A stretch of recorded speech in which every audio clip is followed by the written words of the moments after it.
Здравствуйте. Здравствуйте, уважаемые ребята, студенты, преподаватели, школьники. Спасибо вам за то, что пришли. Мы продолжаем серию мини-лекций, посвященных исследованию свойств наноматериалов и продуктов, которые на их основе можно собирать. Сегодняшняя лекция посвящена электрохимическим методам исследования материалов. Как я вижу, у нас здесь есть химики. Спасибо вам, что пришли.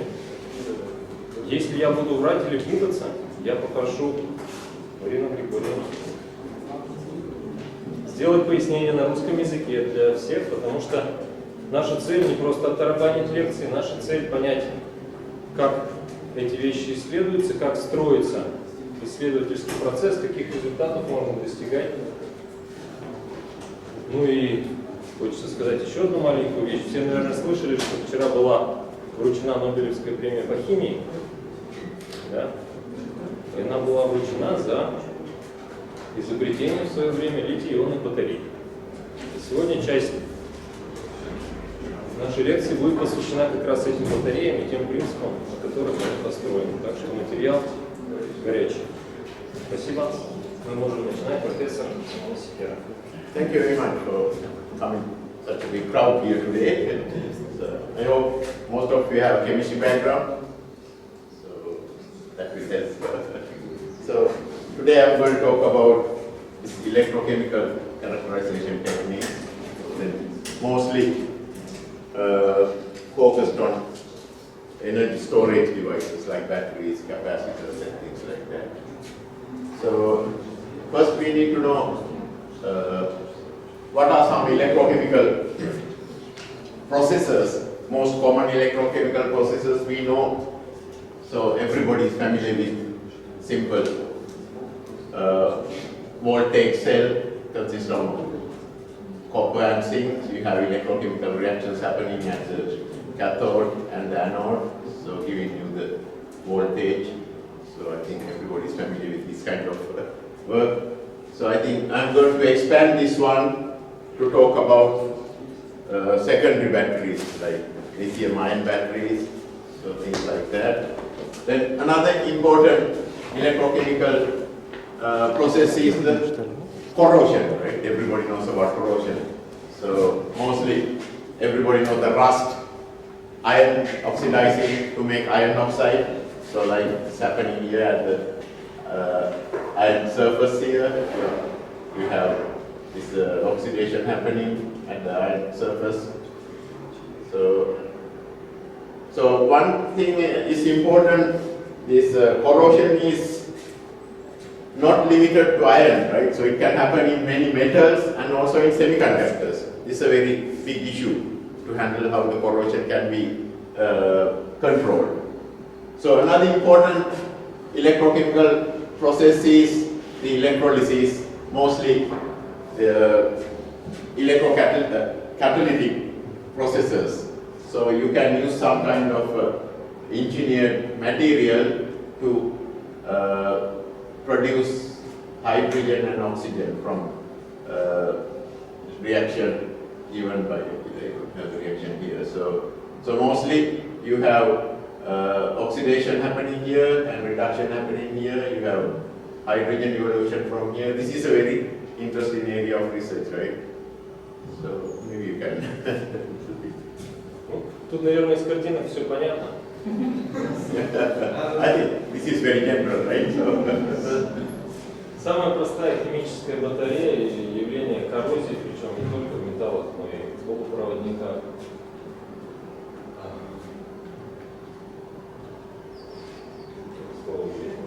So this is electrolysis? Да, электролиз. Yeah. Или реакция электролиза, которую вы все могли даже дома когда-то делать. Yeah, so the important thing is when the electrolysis happens, we know it's happening in this window. It's a theoretical limit 1.23 volts, right? I think everybody familiar with this reaction. So, but you always have something called the overpotential. So it's always more than here and less than here. But you can use some electrocatalyst to bring your overpotential down, right? So you want to keep it within this range. You don't have anything happening here and here, so that will produce electrolysis, right? So this is an important video. Anyway, so these are just basic electrochemical processes. So next I want to just give a little bit about these units we use. Everybody familiar with joules, energy unit, watts, the power unit, watt is basically joules per second, right? So this is given by, so 1 joule per second is, so then we know megawatts, that is 10 to the power 6 times watts. Then we have this something called the kilowatt hour. Remember, this is an energy unit, right? Watt times time. So this is important unit we talk about here. So then also we have this thermal British units. This is equal, 1 BTU is about 1055 joules, so 0.293 watt hour. So also everybody knows Coulomb.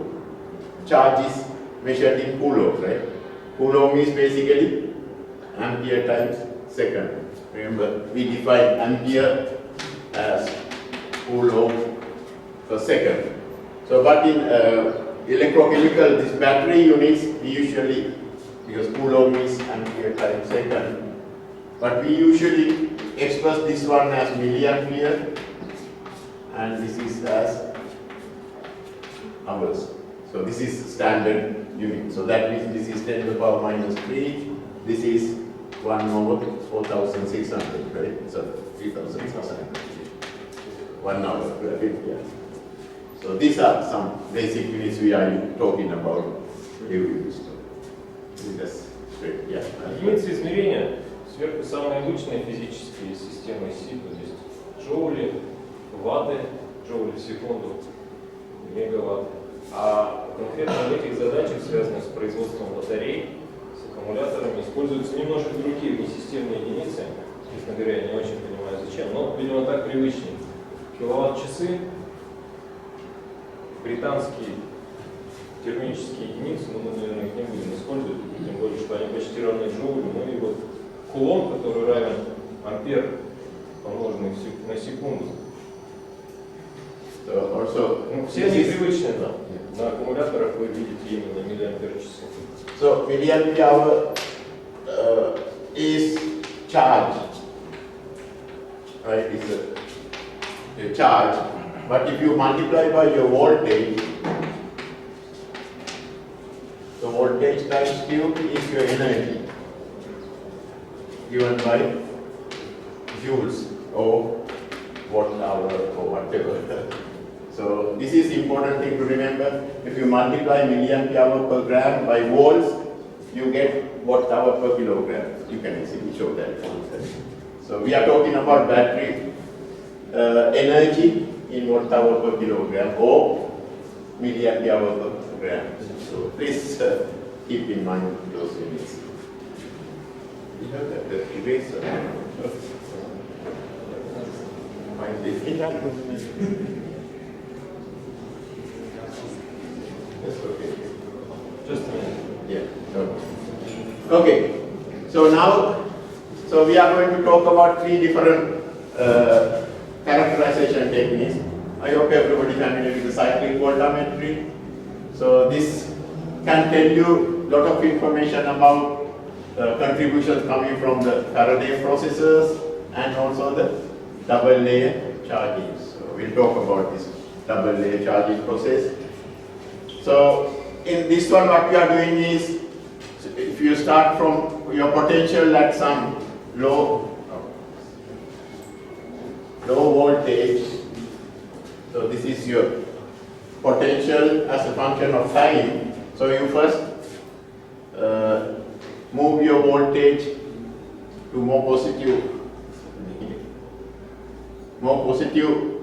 voltage, then you are going to sweep it to more negative direction. So this is more like your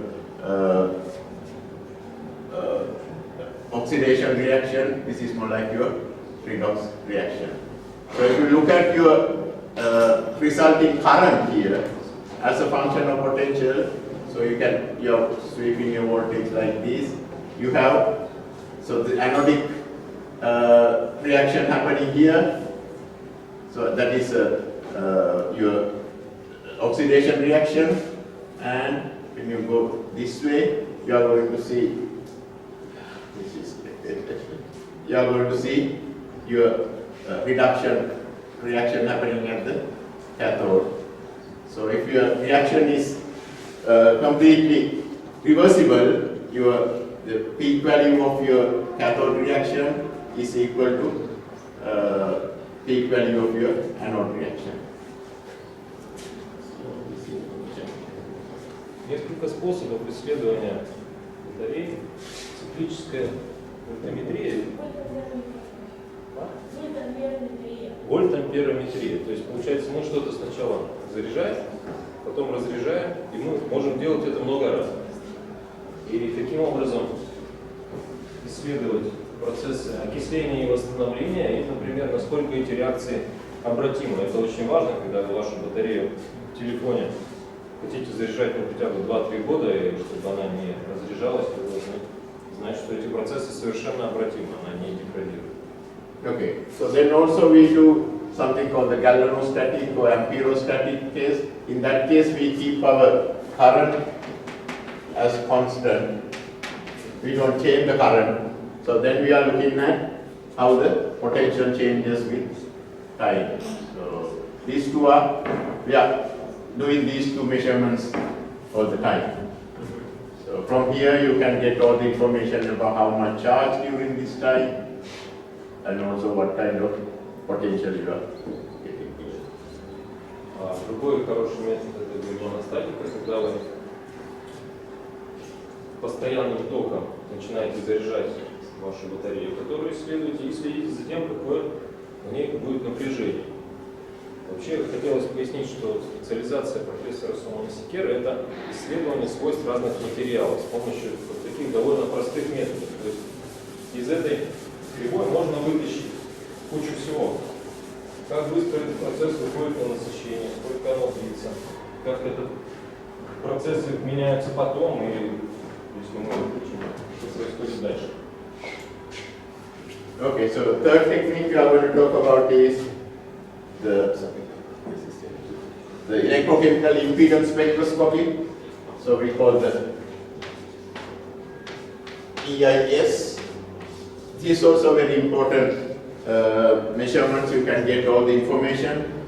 So I think everybody is familiar with Ohm's law, right? If you have a DC current, your E is given by I times R if you have a DC current. But if you have an AC current, so then you get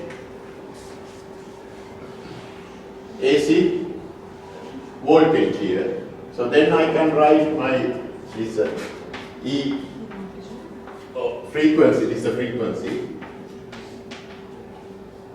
E is given by some sigma, that is also depends on omega times your I omega.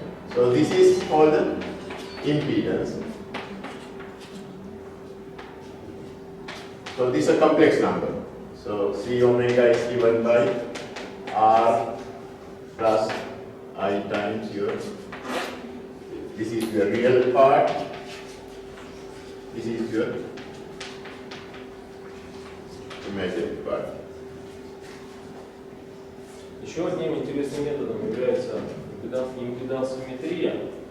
Все знакомы с законом Ома, когда у вас постоянный ток DC current, у вас R это действительное число, сопротивление это просто действительное число, но если у вас ток переменный по закону синуса, то у вас сопротивление становится состоящим из двух частей, из действительной и из мнимой.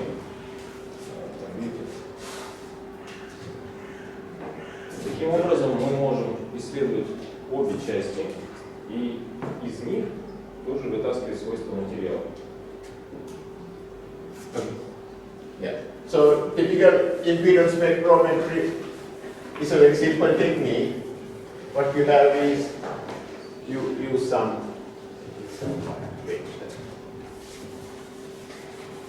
you apply some AC signal, and also you have some DC signal. So this is, we say DC, and this one is we say AC. Yeah. AC. It has some sine omega theta, right? This AC signal. So then you ground this one. You just apply this one to your sample. So then you just simply measure this current. That's it. So if you do this one, you can use some kind of locking technique to measure this current, because this current is function of both VDC plus VAC sine omega t, right? So right this one, I can write this one as DI over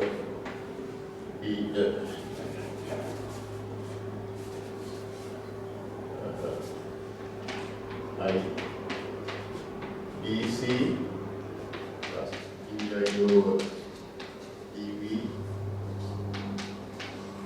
sine omega t and high order term.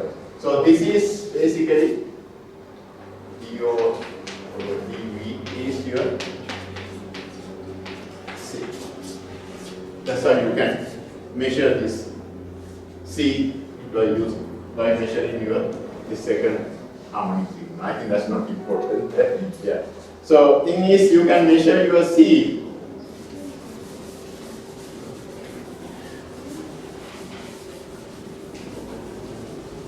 Your C has X plus I say Y. It's a complex number, right? So you can plot this one different ways. So if I plot this magnitude of this C as a function of omega, right? So these are all function of omega. You will get something called the mode plot. Or you can measure imaginary part of sigma and the real part of sigma. So imaginary, negative of imaginary part and the real part of C, because C has real and imaginary part. So in this case, we call it the Nyquist plot. In the Nyquist plot, you can see, so you are measuring frequency here, 0 frequency, then you increase your frequency like this. This is the highest frequency, right? So this angle is given at any point. This angle is your pi. So pi is tan inverse is y over x, because you have y, x, this is your pi. So at any point you can get your C and you can get your This is very useful figure. So this is very simple one, but in many cases this can be very complicated, right? You can get sometimes curves like it can be, oh, that's good. Great. Ребят, понятно? Из этого графика, из этих измерений можно вытащить весь импеданс, то есть и действительно неумнимую часть, построить график зависимости импеданса от частоты подаваемого тока.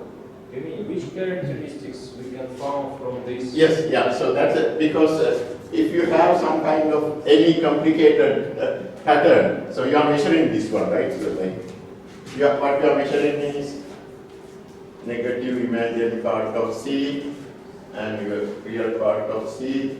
Then when you do, maybe you might get something, we don't know, any complicated form. So then you need to find what kind of network. Like you can have, mostly you have a resistor, then you can have an inductor, you can have a capacitor. So different combinations. So you need to find what is the right combination to fit with this data. But these have to have some meaning.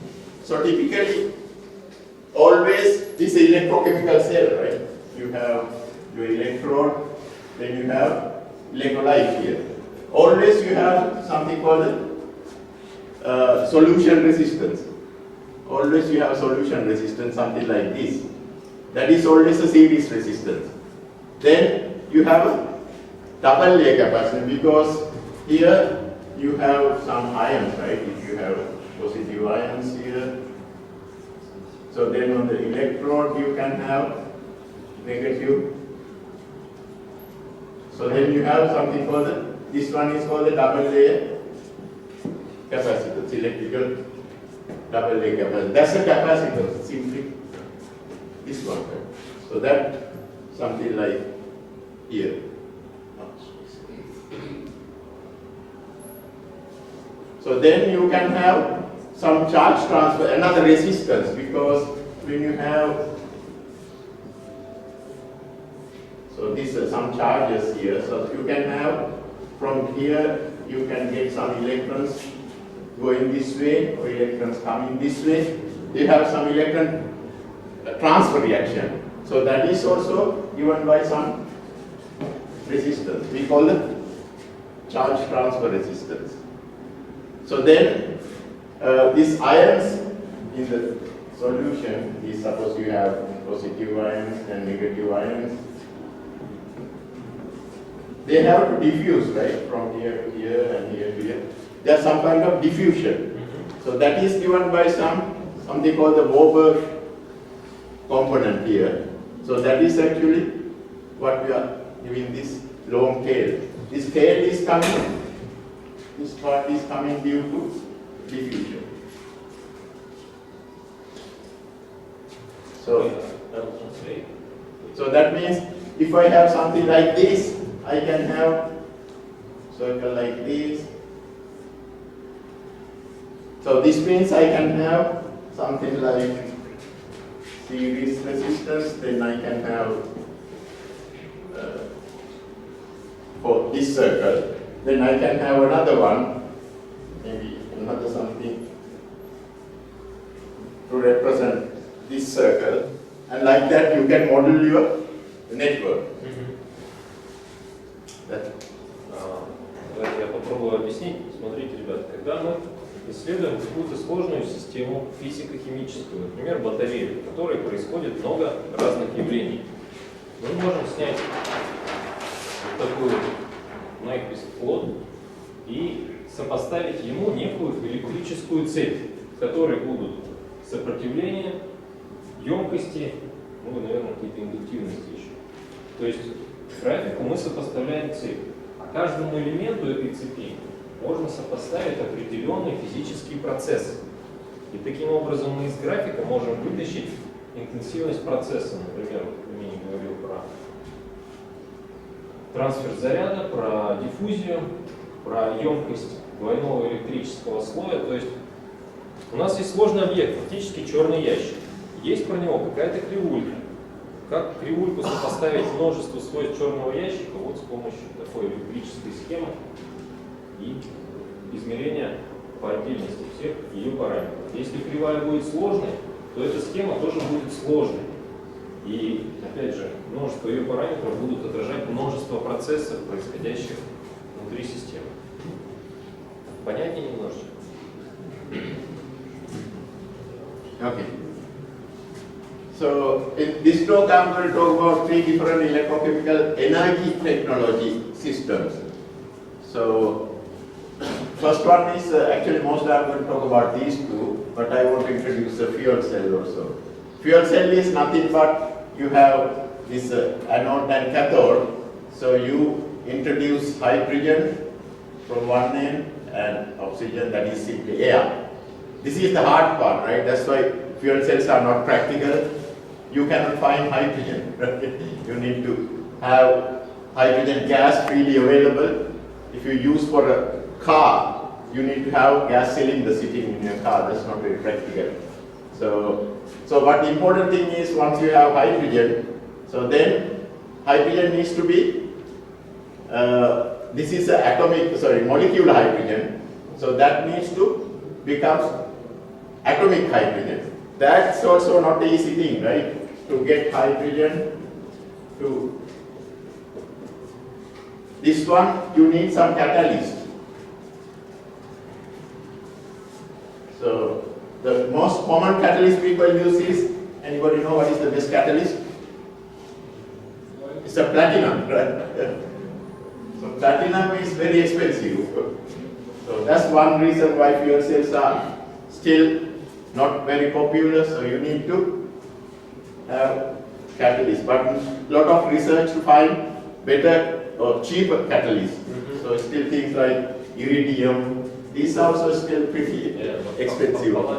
Yes, palladium, so these are all noble metals, right? So once you have atomic hydrogen, then it's easy. So that will move through the membrane, but you need to have the ion conductor.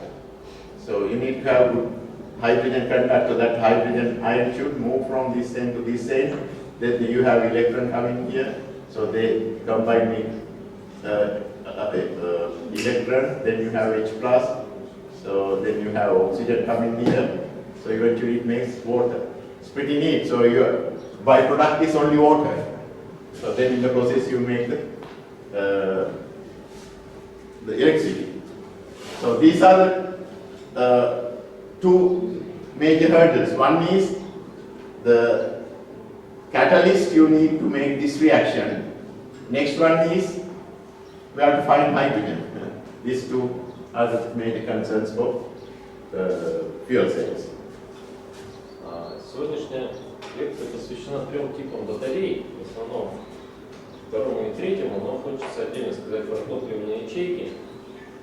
Это простая штука, если у вас есть источник водорода и если у вас есть катализатор, который позволяет молекулярный водород превратить в атомарный, который уже здесь превращается в энергию и в воду.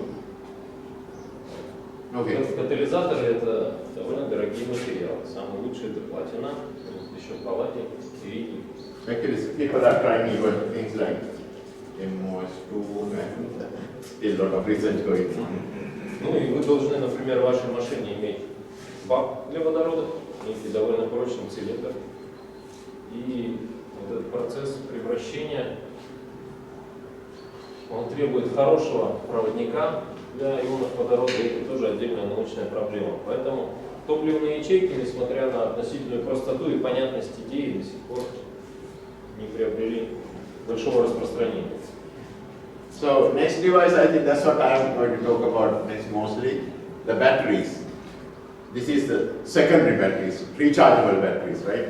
So what is the most common rechargeable batteries? Lithium-ion battery, right? So I don't know how many of you are aware, like yesterday, chemistry Nobel Prize was awarded to John Goodenough and the group for the discovery of lithium-ion batteries. So that's very overdue process. So in lithium-ion batteries, you have anode. So still people use graphite as the anode material. So then you have a cathode. So they typical anode. So this is, I'm talking about lithium-ion batteries. So typical people use graphite as anode material, and your cathode is lithium cobalt oxide. So this is the material discovered by John Goodenough from University of Texas in US. So he got the Nobel Prize because of the discovery of this material. So the other two people, they did a lot of work to replace this graphite with some carbon coke and things like that. So this is very simple technique. So you have lithium ion.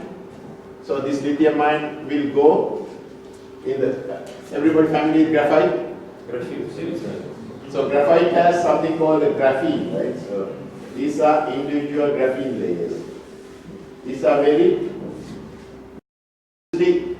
bound graphene layers. They have van der Waals forces between the graphene. so they are not very strong. But lithium ion can easily go inside here.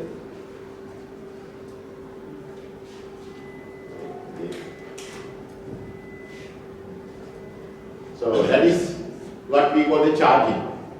So then when you use the battery, charging means you take your cell phone and plug into the wall, right? That's your charging. But when you use your cell phone, you are doing the discharge. So that means lithium is coming out from here and go in the lithium cobalt oxide. That's we call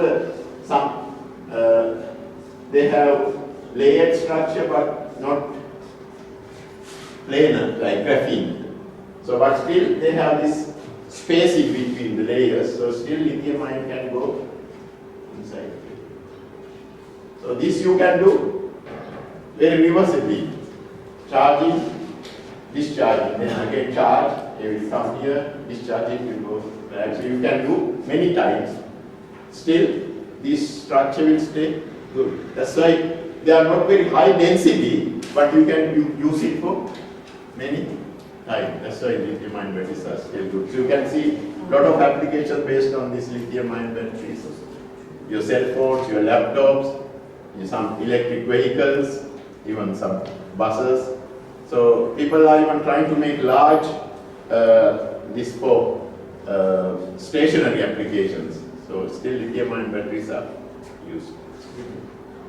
Второй тип батареи – это перезаряжаемые батареи или литий-ионные батареи. В них происходит следующий процесс. Ионы лития переходят к аноду, и тот и другой материал имеют слоистую структуру. Ионы лития внедряются между слоями, не вступая в химическую реакцию. То есть они там просто спрятались, но могут также легко выйти. И именно то, что они могут легко входить и выходить, не вступая в реакцию, не образуя новых веществ, делает эти батареи устойчивыми к многократной перезарядке. То есть это не то, что нужно для наших телефонов. И именно за вот этот тип батареи, вот за литий, кобальт, оксид, присвоена Нобелевская премия вчера тому ученому, который занимался в свое время исследованиями этого материала. How many years ago? 1991. Yeah, I have the next video. Это все делалось в 91 году. Вот, награду нашла героя почти 30 лет. Yeah, 1990. Yeah. So they developed the commercial battery in 1990, but the material was discovered before that. Commercialization was in 1990. Полных 30 лет прошло между тем, как начали исследовать эти процессы и Нобелевскую премию присвоили. Окей. Yeah. So then the next thing is the supercapacitor.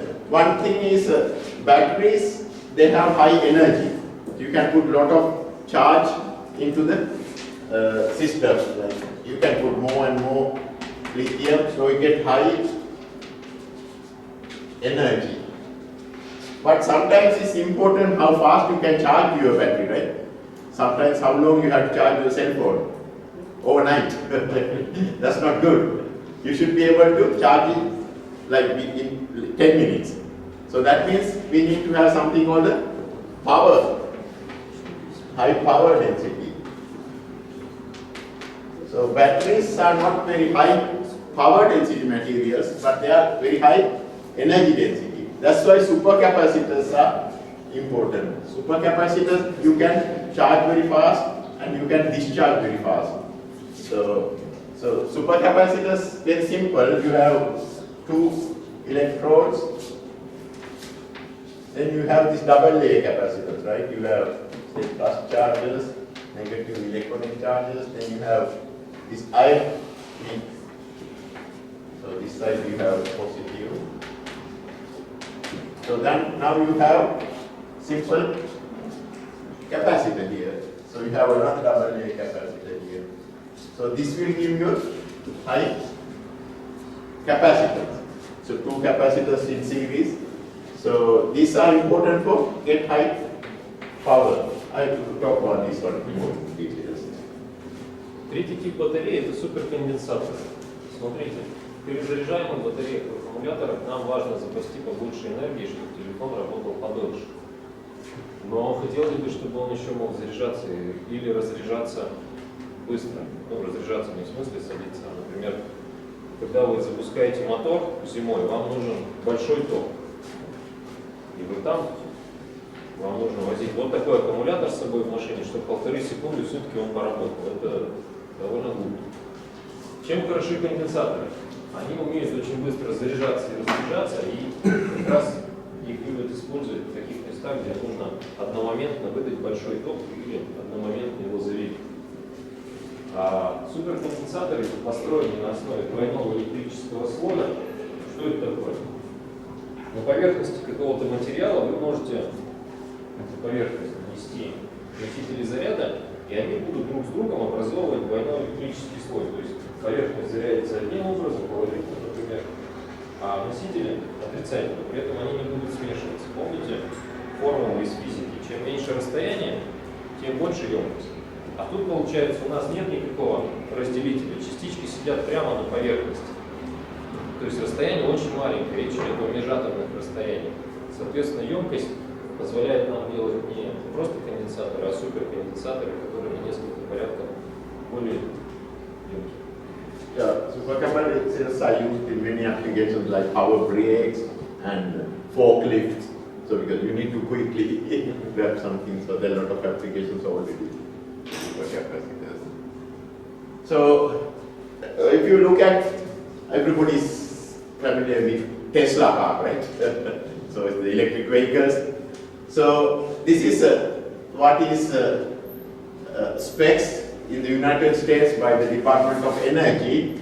So right now, the batteries have energy density, like I said, watt-hour per kilogram, right? So this is energy.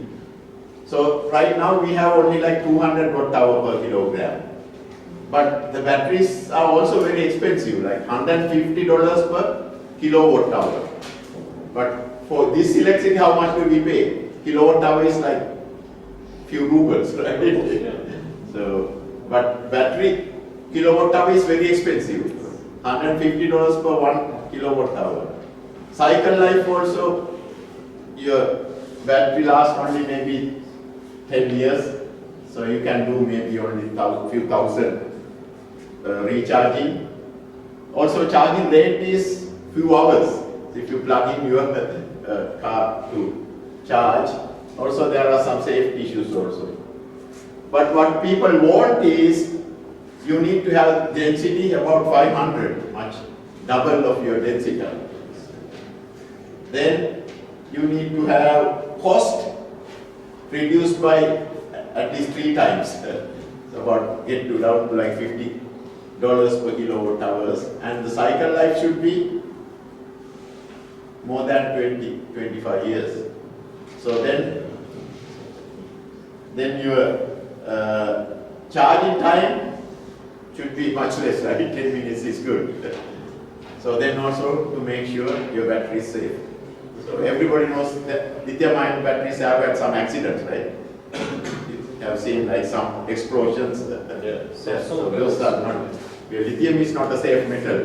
So if you have any oxygen with some temperature, you can get some easy fire hazards.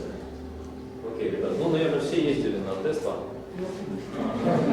Ну, хотя бы видели ее. В Перми есть парочка. Есть, я видел. Вот, смотрите, вот это характеристики, которые есть сейчас, вот это характеристики целевые. Это не просто какие-то хотелки, это характеристики, которые можно получить, основываясь на последних достижениях техники, то есть на тех, что в статьях публикуются. Батареи нынешние очень дорогие, $150 за киловатт-час. В розетке электричество 3 рубля киловатт-час стоит. У кого-то 2, у кого-то 5, ну такая цена. Гораздо дешевле. 1000 циклов, ну, тут не знаю, машина раз в 7 лет, наверное, в развитых странах меняет нормально. Но то, что она заряжается, ну, час-два, ну, последние новости, сколько там на суперчарджере? 20 минут, 30 минут, да. Все равно долго по сравнению с обычной заправкой. Нет, если ты куда-то, если ты дома заряжаешь, это нормально. Но если ты где-то в дороге, то полчаса пить кофе, ждать, пока твоя Тесла зарядится, я не готов.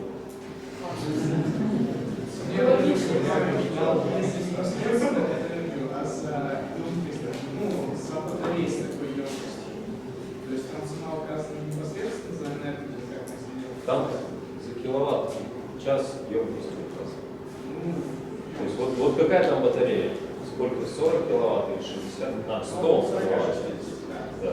То есть это непосредственно цена энергии. Да, мы их перемножим на 40 или 60. Вот. Ну и известно, что эти батареи не очень безопасны. То есть Тесла регулярно взрываются, об этом иногда пишут, иногда не пишут. Но голландские пожарные даже имеют специальную процедуру, как тушить эту Теслу. Она просто запихивается на несколько суток в куб с водой.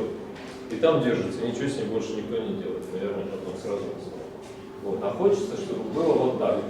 Помощнее, подешевле, больше циклов зарядки, побыстрее зарядки, чтобы это было безопасно. Okay, so just remember these numbers are for one battery.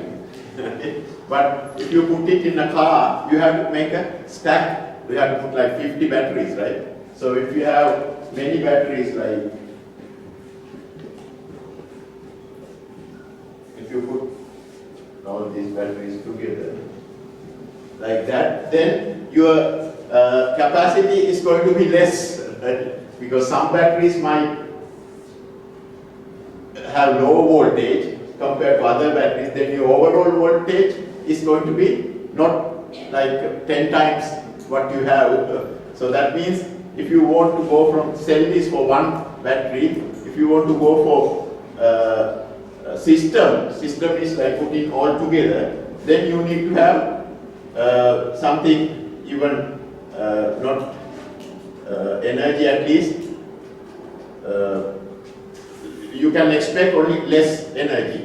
So if you think you have 200 watt per kilogram, if you put it here, it might be only less than that value. Also, the cost, what will happen if you go from here to this one battery to system, the cost is going to be more, right? So that's the cost is not, cell level is 150, but system level it can be much more than that. That's something you have to understand. When you use it in an EV vehicle, so these have to be slightly different. Еще одной маленькой, большой проблемой является то, что когда вы отдельные элементы соединяете в стек, именно в батарею, то у вас возникают дополнительные потери. И вот это цифры для одного элемента, для целой батареи, эти цифры будут еще ниже. И вот эти стыковочные потери их тоже нужно учитывать, и с ними тоже можно бороться.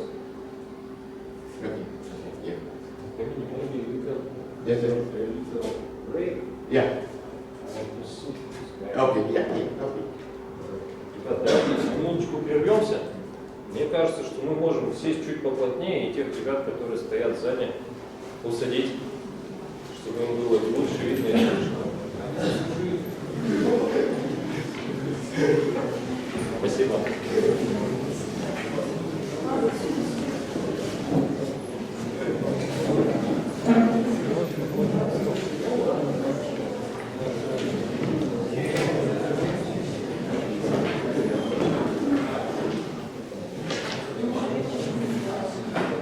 Я прошу прощения, мы достаточно большую аудиторию взяли. Обычно у нас немножко поменьше народу, мы так узким кругом обсуждаем всякие тонкости. Но мне приятно видеть, что нам не хватает места. В следующий раз в диспетчерской я попрошу аудиторию еще побольше. Спасибо, ребята. Если есть вопросы, их можно задавать по ходу, не стесняться. Потому что мы тут собрались, чтобы разобраться в чем-то хоть немножечко и уйти умнее, чем пришли. Вот. Есть вопросы?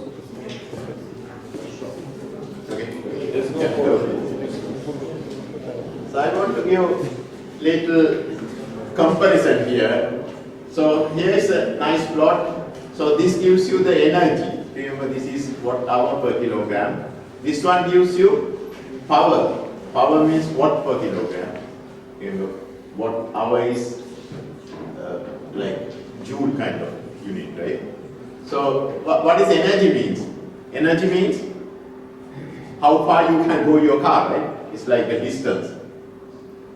So power means what? How fast you can accelerate your car, right? That is more like power means how fast you can release your energy. So this way you have power increasing, this is your energy increase, but they are only logarithmic scale. So you can see the internal combustion engine, so they are pretty good energy, right? That's why still people are driving the fuel, the petroleum kinds of cars, right? But if you consider capacitors, you can see they have very high power. It's in this end, right? But the energy density is very low.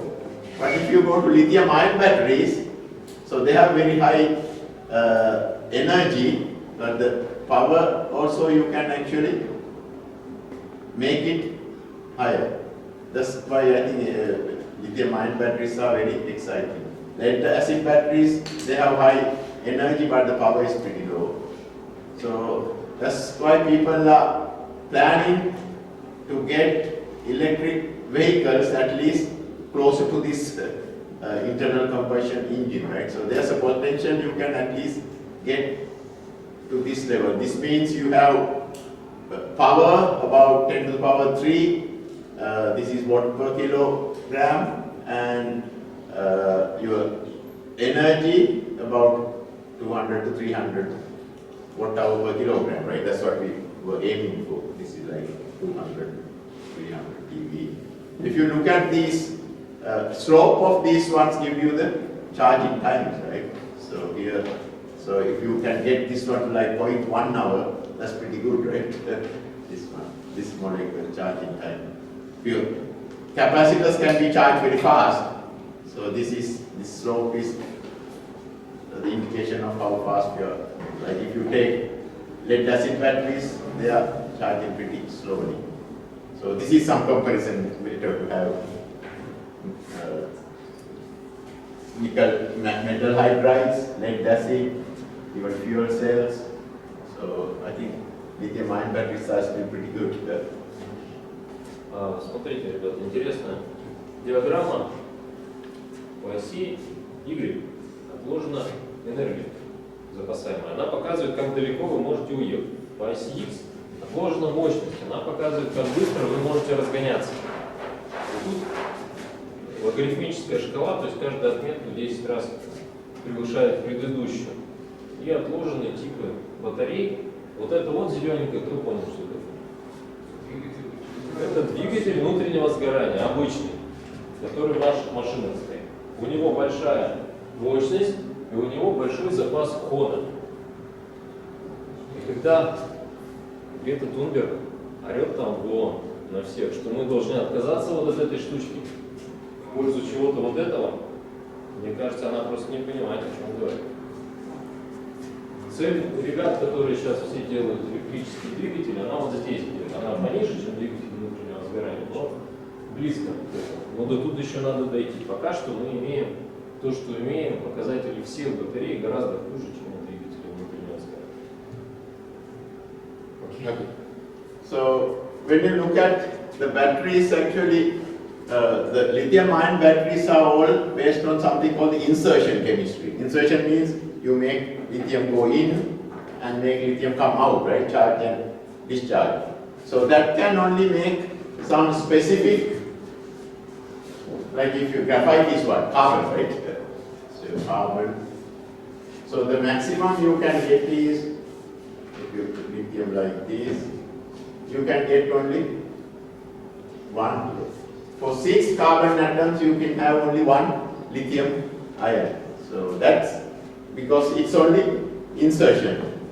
So that limits its capacity. So this one can only give you like 372 milliampere hour per gram. But if I use something called conversion chemistry, that means it converts, so that means if I take silicon and lithium, this can make some lithium, I cannot remember, some XY. But this is not insertion, this is reaction, so conversion. This way you can get high capacity, but they are not very reversible. You cannot do it like 1,000 times. So they can have very high capacity, but reversibility is pretty poor.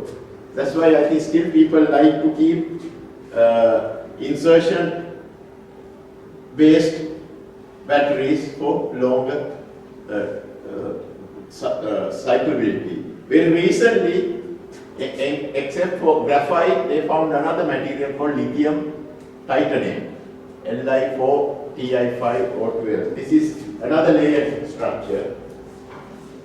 They have Ti4,5O12. So then you can put lithium to make this lithium. I don't know, this one is different. Eventually you can make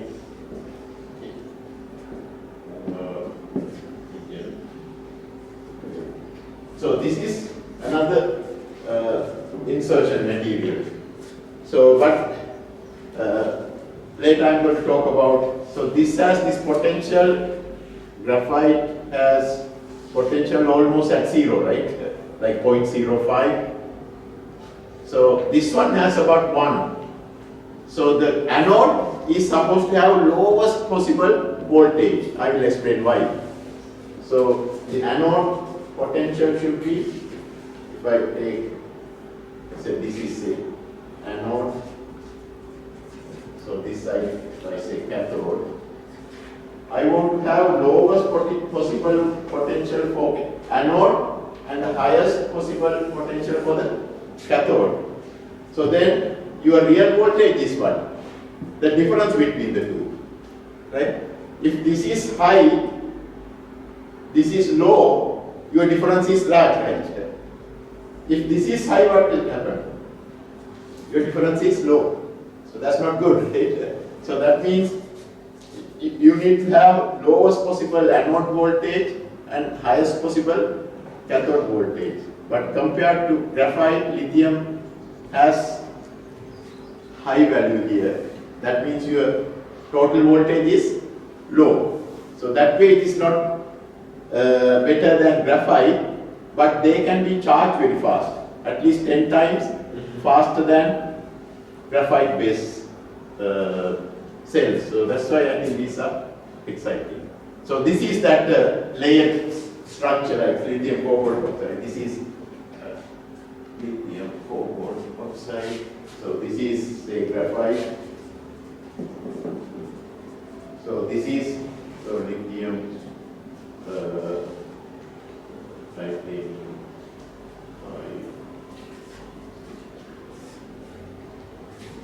You can see the difference here. В чем смысл? Конденсаторы можно разделить на два больших типа. В одном ионы внедряются и легко выходят, в другом это химическая реакция. У этих емкость пониже, но зато они могут делать это многократно. Чем больше разность между анодом и катодом, тем выше напряжение на электродных конденсаторах, то есть тем он мощнее. Графит в этом смысле весьма хороший, у него почти 0. Но был предложен другой материал, канат лития, у которого электрический потенциал повышен, который может перезаряжаться в 10 раз быстрее. То есть он с одной стороны хуже, а с другой стороны гораздо лучше. И, по-видимому, большая часть науки об этих типах конденсаторов строится на том, чтобы искать материалы, у которых одни свойства будут чуть получше, а другие не так плохи. Вот здесь все играется. So still there are a lot of research going on in this part also, but there's no commercial battery yet. A lot of research on lithium sulfur batteries, lithium AR batteries. They're using these different high energy density materials, but nothing is out there. Still, these are the materials in market. Этот тип батареи, он тоже широко очень исследуется, есть огромное количество статей, но почему-то коммерческих образцов, то есть того, что вы можете купить в магазине, вот этого типа батареи нет, вот эти вовсю продаются. Это весьма интересно, как одна технология выходит на массовый рынок, а другая остается только в рамках лаборатории и научных статей. Okay, so this is some information for students. So if you look at the electrochemical potentials, right, standard electrochemical potential, we know this reaction has the 0 volts, right? Everybody familiar with the standard hydrogen electrode. So what is the most electronegative element? Fluorine, everyone knows that, right? What is the most positive element? Is lithium. So this has about minus 0.305 volts. This has like 2.87 volts. That's why people made primary batteries. Actually, Alex did some work. Something called the CFX batteries. Carbon fluorinated, because you get a very high voltage. But they are not reversible. So this is one reason why you like to have lithium, right? Not sodium, not potassium. So another important thing is, what is the lightest metal you can find? In the periodic table, you have hydrogen, you have helium, they are all gases, right? Very first metal is lithium, that's the lightest metal. So that's one reason why lithium is the choice of material. One is a high electrochemical potential, that will give you high potential, then also is light. So, but you can find some other redox couples, so to get whatever so because this is also another interesting batteries, sodium ion batteries, then magnesium ion batteries. So there are a lot of research going on in these directions too. Смотрите, в таблице отложена электроотрицательность элементов относительно водорода, так? И получается, наша батарея будет тем лучше, чем сильнее отстоят элементы друг от друга. Разница между ними будет больше. И внизу у нас литий, как самый легкий металл. Лучше батарею делать из металла, чем из газа какого-нибудь, да? А вверху, то есть если мы будем брать крайние элементы, мы будем иметь лучшие показатели. Можно брать какие-то другие пары модификаций, но выше вот этих вот значений, по-видимому, нам не удастся. Okay. So this is what I was explaining you, this lithium-ion battery. Everybody familiar with this one? Charging process. Charging means you plug your laptop into the wall. So lithium is going inside the anode. So then it will give some charge. So then charges will move this way to make it. So then when you discharge, that means you are using your laptop. So lithium is coming out and going inside here. So this is how battery works. We explained this one, right? So if you look at graphite, like I said, when you do the lithium, you can only have this reaction. Lithium ion combined with graphite. This is the optimum stoichiometry. You cannot get, so lithium, you can have lithium C6. But if you can make this one, say 1.5, then you get higher capacity, right? Here you have only 6 carbon atoms, you put only 1 lithium. If I can put 2 lithium ions, your capacity will double, right? So, but you cannot do like that. Because there's a specific stoichiometry. You can do that one if you do the conversion chemistry, but then it is not reversible. So I would encourage you to do this calculation. So if you have this lithium C6, your capacity, you can easily calculate this one. Everybody remember this number? Faraday Constant. So that is basically your Avogadro number times your electronic charge, right? So this is what is 6.02 times 10 to the power 23 times 1.6 times 10 to the power minus 19. If you multiply, you get, this is the Faraday Constant, like cool mole. So if I take 6 carbon atoms, what is the mass? Carbon has the atomic mass of 12, right? 12 times 6 is, you have 72. If you divide these two, you get 372 milliampere per gram. So that's the maximum capacity you can get for this. You can do same thing for, also if you do this one, if you look at your capacity versus voltage, so this is actually, we call this polarization.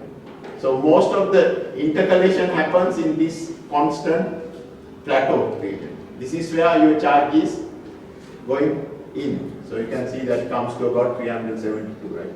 This is 300. So now if you go to the anode side, sorry, cathode side, you have this reaction, right? You have lithium, this one, and you are making this reaction here. So when you do this one, that happens at very high voltage, like this. So this is where the about 3.5 to 4. You have the lithium intercalation happens in this range. So that will give you about 175 milliampere per gram. So that's pretty low, right? So this one has,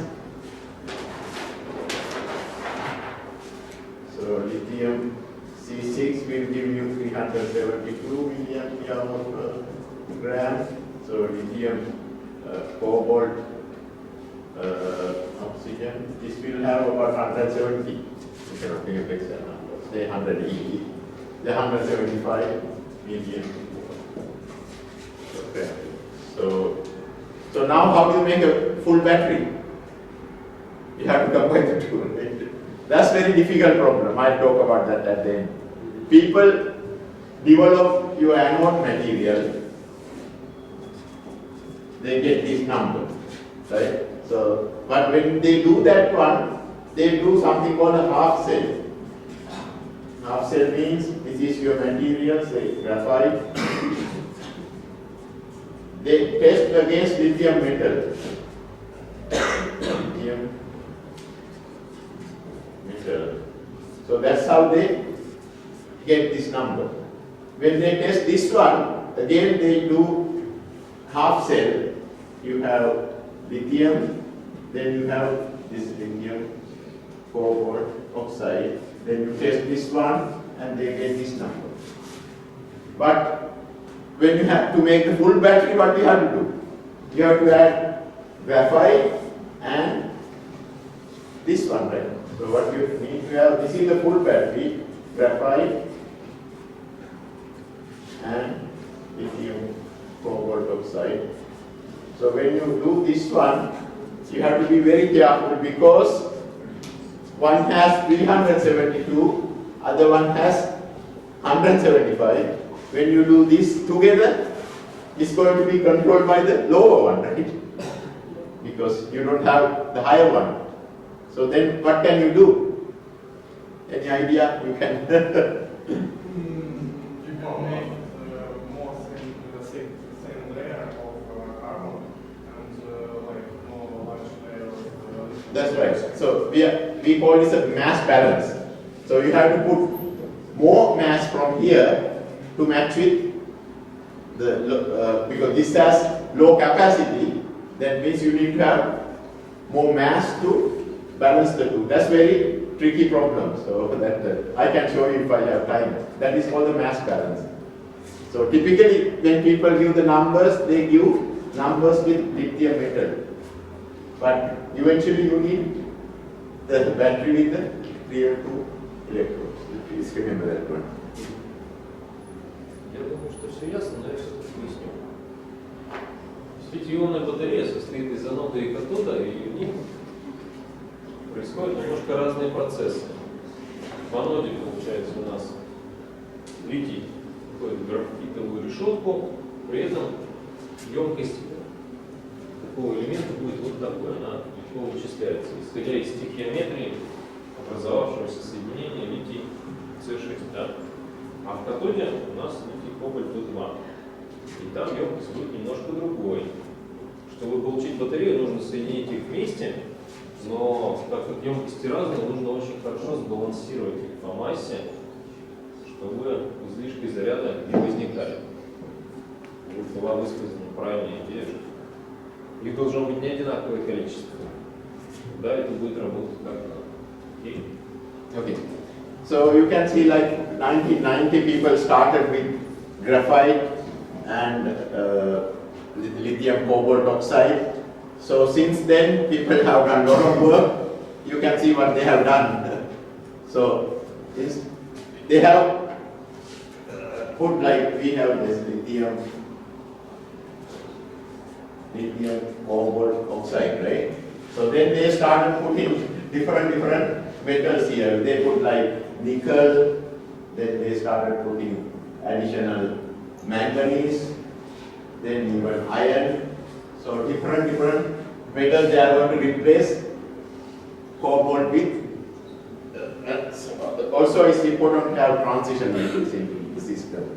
Everybody familiar with the transition metals? The periodic table that has the 3D electrons. So you can see, so now they have put like lithium oxide still. So in between you have chromium, cobalt, vanadium, magnesium. They have tried everything. So, but that way they have increased energy density slightly, not much. So, but graphite is, they are the carbon. But this is bad, right? We need this one low. So, but the capacity you can see little bit going this way. So, anyways, what I would say is people are trying to develop, but that's all because of this initial material. That's why he got the Nobel Prize, because that's the start of new technology. Okay, this is not that. So remember we talked about safety. Most of the problems happen because you have this liquid electrolytes, right? So you have your electrodes, then you have the electrolyte. Electrolyte, what you have is something like lithium, some salt, lithium arsenic, hexafluoride. They are dissolved in something like organic solvent like ethylene carbonate, diethyl carbonate, or dimethyl carbonate. All the chemistry people know these things better than me. So these are all organic solvent. So you have to dissolve this. This is powder, lithium. Sometimes people use lithium phosphorus F6. So you dissolve this powder in organic liquids. So these liquids, when you make the battery, sometimes that liquid can leak out. So that's why these accidents happen. So to avoid that one, people try to make this electrolyte with solid material. So something called the solid state electrolytes. So even lithium and even sodium, they want to replace this liquid electrolyte by solid electrolytes. They are like powder, so they can be oxides, it can be nitrides, it can be sulfides. There are different solid state electrolytes they are using. But the biggest problem is when you have liquid electrolyte, if it is liquid, so these lithium ions, right? Lithium ion, they can really move back and forth very fast because they have higher ionic conductivity. But if you put powder here, it's solid state electrolyte, these lithium ions don't have enough conductivity to move. So that means your ionic conductivity is very low. That's the biggest challenge for the solid state batteries. So if I say something like this, solid state batteries, they have low ionic conductivity. This is bad thing. That's why a lot of research to make the ionic conductivity large.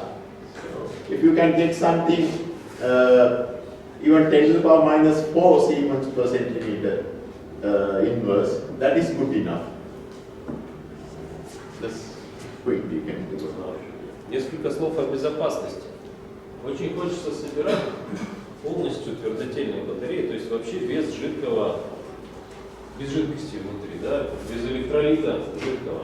И такие разработки есть, можно попробовать заменить промежуток между анодом и катодом этим твердым материалом. Но есть одна большая проблема. У жидкого электролита хорошая, высокая ионная проводимость. А найти такой твердый материал с хорошей ионной проводимостью довольно трудно. И масса усилий сейчас прикладывается к тому, чтобы его изобрести в лаборатории, попытаться получить материал с нужными характеристиками.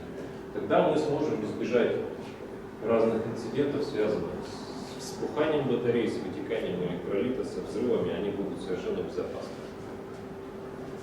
So probably you might see this term here. So NMC, this is a common because the initial material was lithium cobalt oxide, right?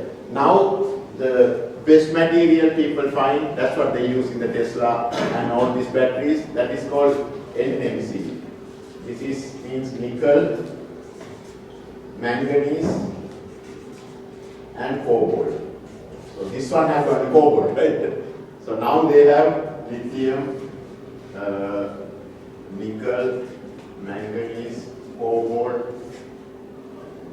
oxide. They have different, I don't know why you see, different combinations. This is called NMC, nickel, manganese, cobalt. That's the standard. So they have very high capacity, close more than 200 milliampere hour. Okay, so last thing I want to talk is supercapacitors. So everybody familiar with simple electrostatic capacitors. If you have two electrodes, positively charged, negatively charged, the separation is D, and if they have some area here, people familiar with the capacitance? What is the capacitance? Given by charge over voltage. I don't know the family. So if you do this one, you get this is A epsilon divided by D. So D is the separation here, A is the area, the epsilon is the dielectric constant of what is in between. If there's nothing, that's air, right? Air is about 1/3. So this is typical electrostatic capacitor. This is electrostatic.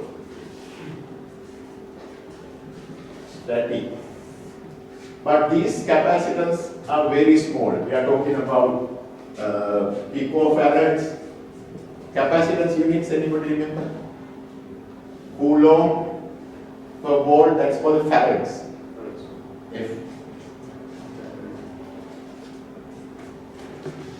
F means Coulomb per volt, that's nothing very different. So, but these capacitances are like picofarad, that means 10 to the power minus 12, or it can be nano, maybe maximum is like microfarads, 10 to the power minus 6. That's the best you can make. So they are very small. So, but if you use the electrical double layer capacitance, remember we had. It's okay. Okay. Yeah, no. It's okay. It's right on. Yeah, sorry. Okay.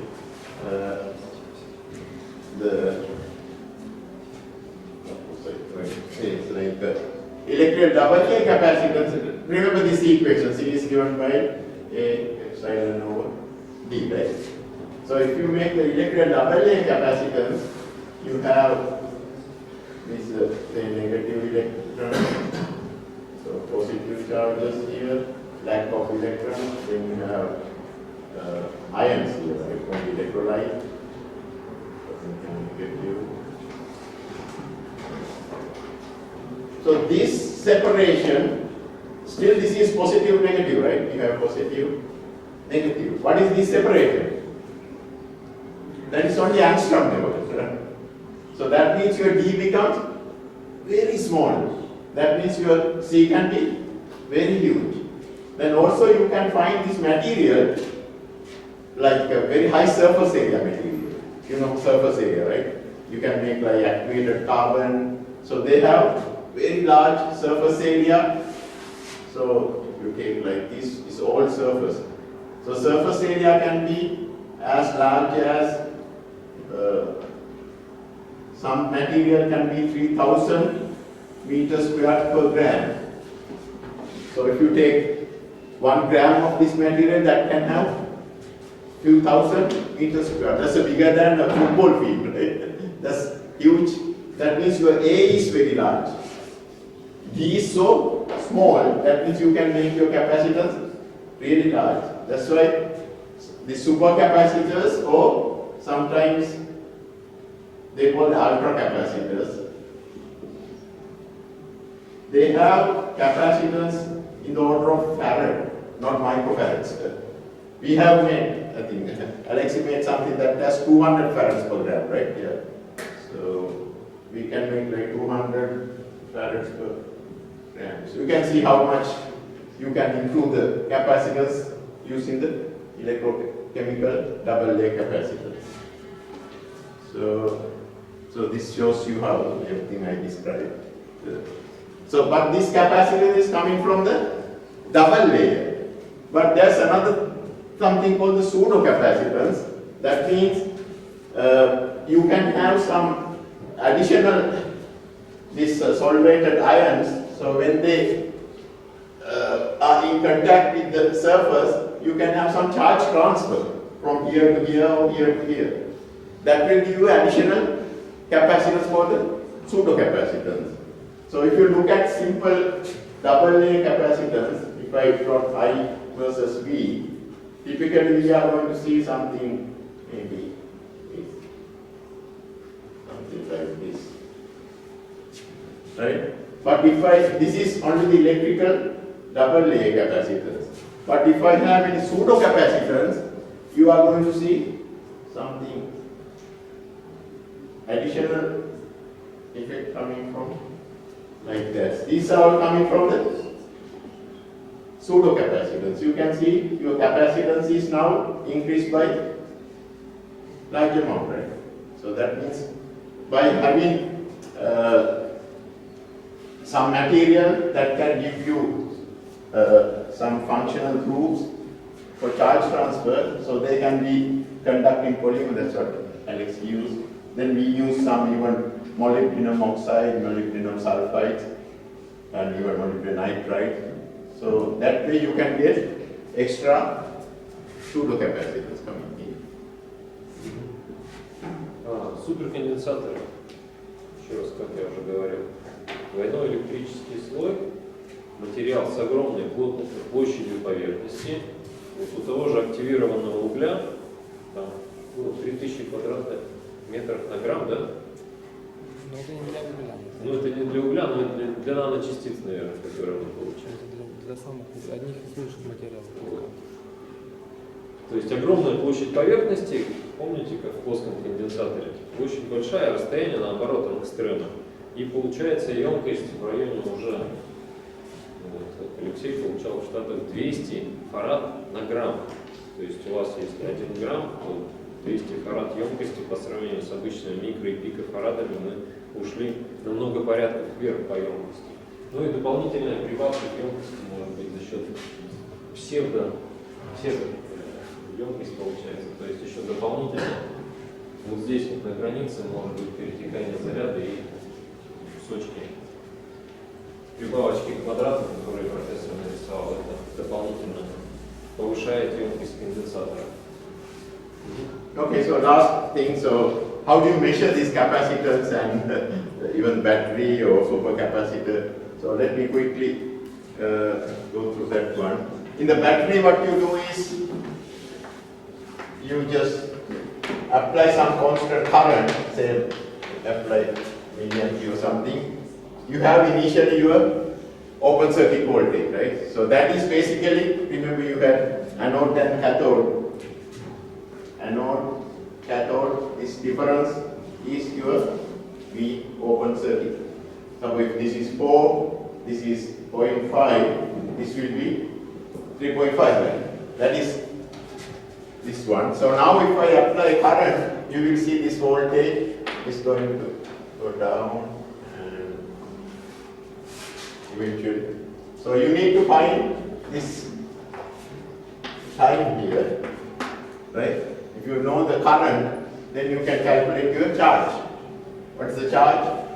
Charge is current times time. So then if you want to get your capacity, is current you have to make it milliampere. Time, that time you have to make it seconds. And you need to know mass of your electrode, right? Because when you connect your material here, I know how much the mass is. So if you divide by your mass in grams, you get the capacity, right? So that's simple. But if you use supercapacitor, so that is, you can do two ways. Typically supercapacitors, when you apply, you can do the same current characteristics. If I do like this is voltage versus time. This is discharge, charge, discharge like that. Remember, so then your capacitance is given as say dq by dt. Q. So this is dq over dt times dt over dq over, sorry, this is wrong, dq over dv.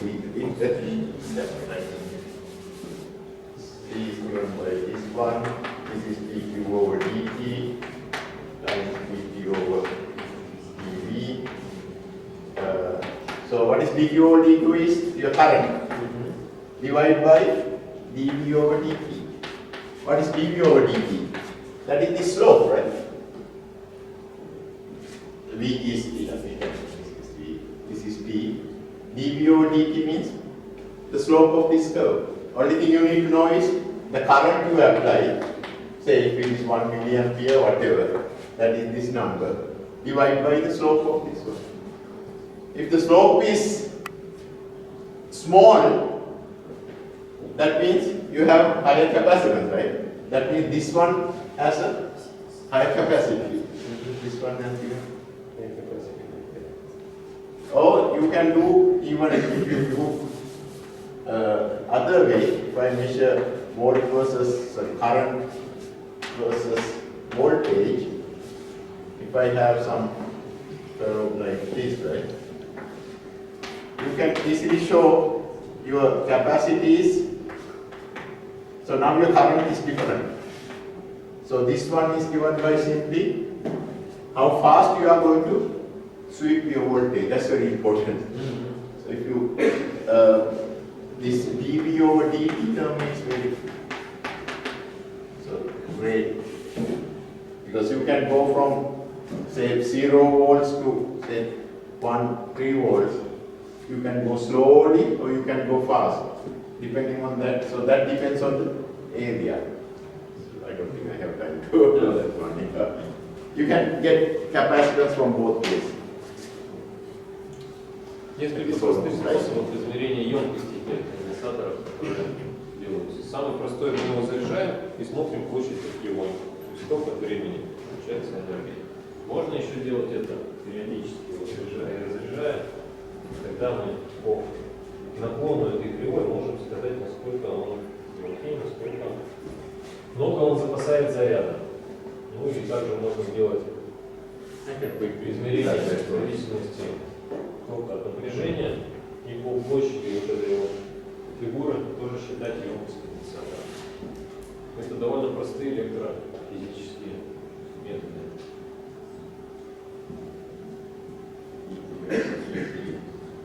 So this is I over, this is the fast you are moving, changing your V. So this is called the rate. Rate can be, say, 1 millivolts per second or 10 millivolts per second, or you can, how fast you can change your voltage, right?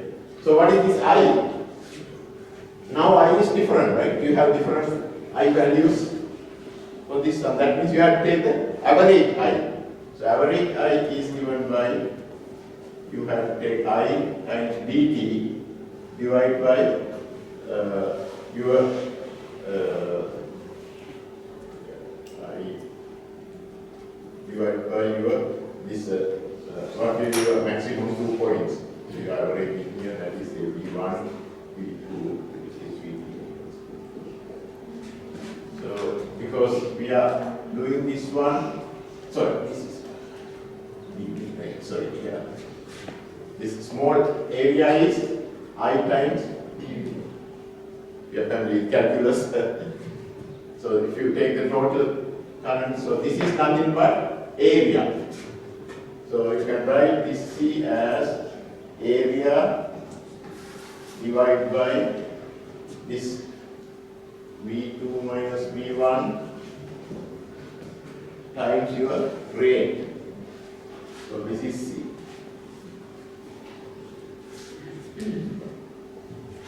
So if you increase your rate, your area should increase too, right? To keep the C same. If you decrease your rate, area also should shrink.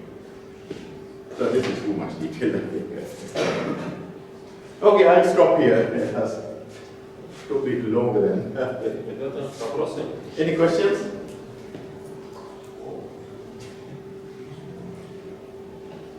Yeah. How do you compare different materials? For example, I can take 1 kilogram Yeah. of carbon. Yeah. Yes, and the size of particles may be 1 millimeter, for example. Okay. And I take second Yeah. of carbon, and the size of particles may be 1 micrometer. Yeah. Yeah. Okay. Yeah. And 1 kilogram and 1 kilogram. Yeah. But size of surface is Right. different. Yeah. Different. Yeah. Do you calculate the surface of power? Yeah. Yeah. So we have to How do you do it? the surface area. Yes. Yeah. That's yeah. So experimentally, you can measure something called the BET technique. So that is this one. That directly measures. You can measure the porosity and the surface area using this technique called the BET. So this is So you can look at the absorption of different gases like nitrogen or any gas. So that can give you the BET surface area. And also it can give you the pore distribution. What kind of pore sizes you have, some distribution of your, this is your probability and the pore size. You can give you all the information. I mean, there are important things like macroporous or microporous or mesoporous, right? So different diameter ranges, all this information can get from this BET measurement. That's very standard technique. Yeah. But in practice, we use only mass. No. So we need to see whether. Yeah, we like to but we know if we have high surface area, we get a good capacitance, right? Yeah. Thank you. So yeah. We have a question. How much stability voltage for supercapacitor? So supercapacitors, if you use organic materials, organic electrolytes, you can go to 3 volts. But if you use things like sulfuric acid or potassium hydroxide, then the window is only 1 volt. Okay. Yeah. How much stability voltage? People find the like potassium hydroxide, sulfuric, their stability is much better compared to the organic electrolytes. Voltage is high, but the stability is not that great. Yeah. Ну, то есть, нет, то есть вот когда мы разряжаем, насколько стабильное напряжение. Yeah, potassium hydroxide and sulfuric are the best for stability. Is it depends from material? Material also, yes, yeah. Because you can have some corrosion also, right, in the Because for if more voltage and capacity is the same. yeah, also remember that this window 1.23 volt, the hydrogen evolution window, if anything beyond, so this is 0, and if you remember you had something, so this 1.23, if you are here or here, you will have oxygen or hydrogen evolution. That is not good. It's better if you can keep it in that 1.23 volt window. Same thing, the catalysis, you want to keep it in this 1.23. This is a magic number, right? Everybody know that number. 1.23 volts coming from this redox reaction, you can calculate that one. This is very important, 1.23 volts. But there is some over potential. If you are away from that limit, you will produce oxygen and hydrogen. Right? That's not good. Yeah.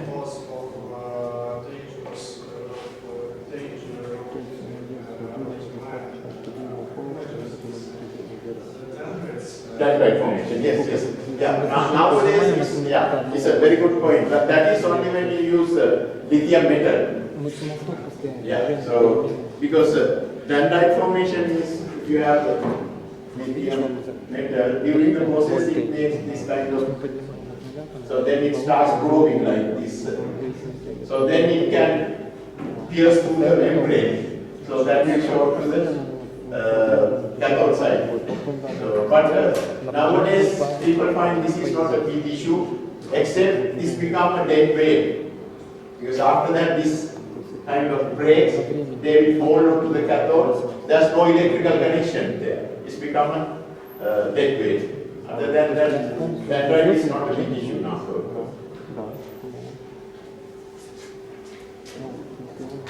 Спасибо.